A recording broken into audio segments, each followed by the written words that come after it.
ትላንት በትምህርት ቤት ግቢ ውስጥ ሁሉም በዘመናዊ ቦርሳና በውድ ጫማ ሲደምቁ፣ እኔ ግን ደብተሮችን በፌስታል ቋጥሬ ነበር። የሀብታም ልጆች ሲያዩኝ ይሳለቁብኝ ነበር። ፌስታሉ ከእኔነቴ በላይ የታያቸው ይመስል ነበር። መሬት ላይ ጥለውኝ ደብተሮቼ በአቧራ ተለወሱ። በዛን ቀን መሬት ላይ ተደፍቼ ሳለቅስ አንድ ነገር ወሰንኩ። ይህ ፌስታል ነገ ታሪኬን የሚቀይር የድል ቦርሳዬ እንደሚሆን ቃል ገባሁ። በትምህርት ቤት መምህሩ ሲያስተምር በከፍተኛ ትኩረት እከታተላለሁ። ከዚያም ወደ ቤተ መጻሕፍት በመሄድ በትጋት አጠናለሁ። ወደ ቤት ስመለስ ደግሞ ቤተሰቦችን አግዛለሁ። ሥራዬን እንደጨረስኩም እስከ እኩለ ሌሊት በጽናት አጠናለሁ። ድካሜ የነገ ስኬቴ መሆኑን አውቃለሁ። ጊዜው ነጎደ።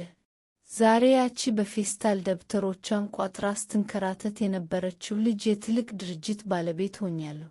ያኔ መሬት ላይ ወድቄ በገባሁት ቃል መሠረት በትጋት የገነባሁት ሕይወቴ ዛሬ ወደ ስኬት ማማ አሸጋግሮኛል።